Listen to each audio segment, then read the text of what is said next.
এখন রাজনীতিবিদ হয়ে গেছে, রাজনীতিবিদরা খেলোয়াড় হয়ে যাচ্ছে, কাছে খেলা হবে।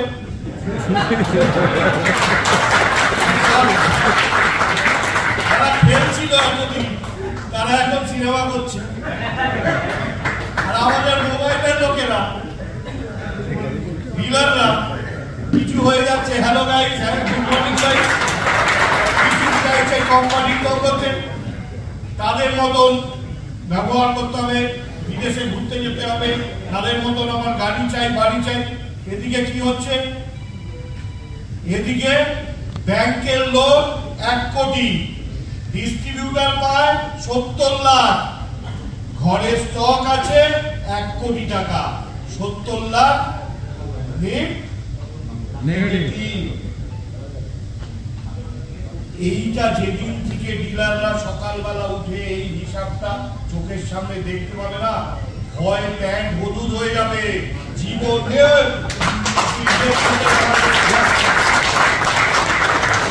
এবং এই জিনিসটা আমি বলবো সব বাইরে এটা করা উচিত, এবং ডিস্ট্রিবিউটাররা প্লিজ আপনারা করুন। যে যে ডিলার নেগেটিভে আছে তাদের মাল দেওয়া বন্ধ করে দিন। জোরে হাততালি, জোরে হাততালি, জোরে হাততালি। ডিস্ট্রিবিউটাররা হলো সবচেয়ে বড় রিস্কে আছে আজকের দিনে। সেই লোকগুলোর জন্য আজকে 1 কোটি টাকা ধার, মাল আছে 70 লাখ টাকা, 30 লাখ টাকা। তার মানে কি? সে লস করে বসে আছে। এই লসটা ডিলারের লস না, এই লসটা ডিস্ট্রিবিউটারদের লস।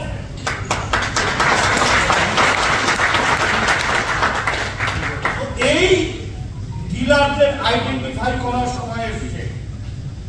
প্রফিট না করে যে ডিলার ব্যবসা করবে তাদের সঙ্গে ব্যবসা বন্ধ করা হোক। আজকে এইখান থেকে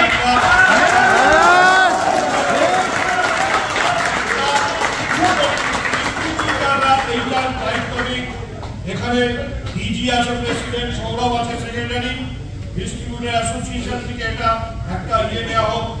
যারা প্রফিট করে না ব্যবসা করবে তাদের সঙ্গে ডিস্ট্রিবিউটাররা কাজ করবে না। এটা যদি করতে পারবো এইসব সব হ্যালো গাইস করবে।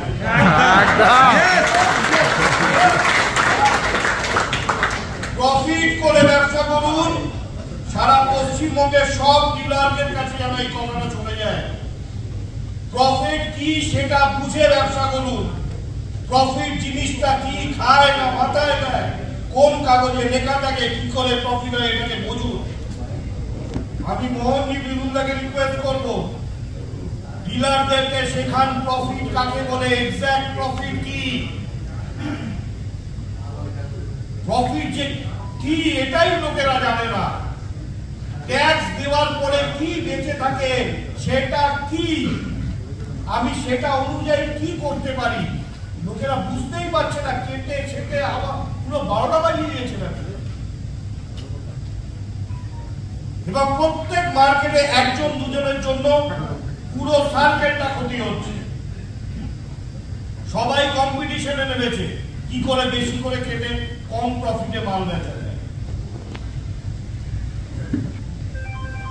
আমাদের সময় এসছে সিরিয়াস